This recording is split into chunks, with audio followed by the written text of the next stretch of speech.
So, Monday Night Raw has ended, and this is exactly what we needed. It was a show full of shocks and surprises and moments and talking points, and none more so than the very end. We had Seth Rollins come down with Paul Heyman. Seth was wearing like a bright yellow suit, and I was a bit concerned because I don't really like visionary Seth with Paul Heyman. They're just not a duo that really work for me.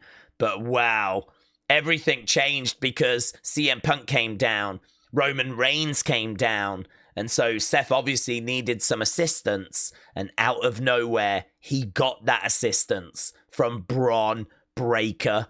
That's when Seth grabbed him and went, "That's my guy, that's my boy."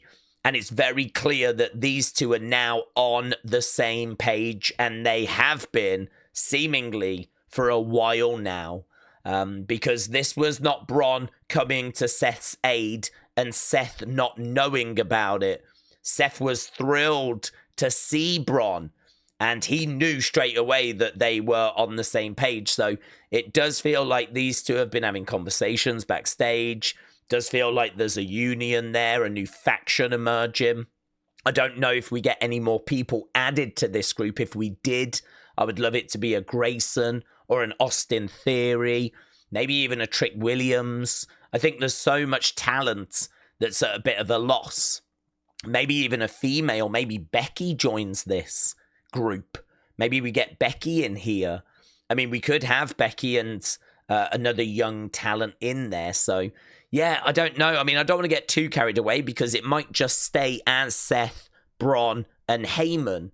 But very interesting. Potentially sets up Seth and Bron against Roman and Punk as a tag match, maybe at Backlash. But obviously it just gets you thinking about group names, gets you thinking about new members, gets you thinking about how they're going to present this group.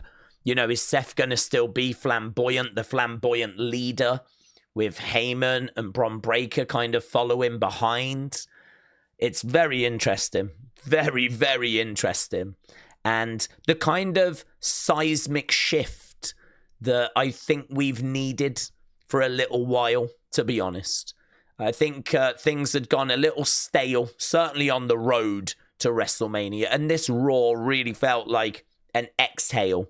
It kind of really felt like a breath of fresh air, if you will. And yeah, so much fun. So, yeah, this is going to lead to some very interesting places, maybe a tag match, but people are going to be interested now in how this team are presented. Will there be new members? What would that team name be? And, you know, are we now really building Seth up to that main event, that night 2 main event of next year's WrestleMania? Paul Heyman certainly suggested so. He said, you know, I'm going to let you know now in regards to WrestleMania 42, there is a new #1 superstar reigning and defending. That man is Seth freaking Rollins. So, yeah, they are all in on Seth. And Bron Breakker being elevated to this level, very exciting.